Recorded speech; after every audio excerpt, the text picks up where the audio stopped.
You ask Tiger to solve. This deals with linear equations with one unknown. The final result is b equals 3/2. Let's solve it step by step. Group all constants on the right side of the equation.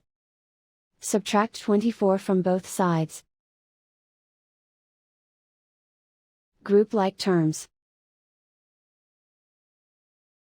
Simplify the arithmetic.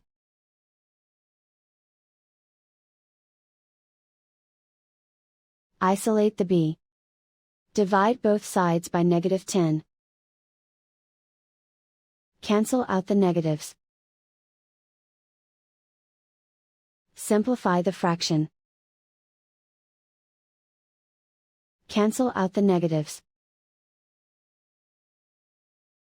Find the greatest common factor of the numerator and denominator.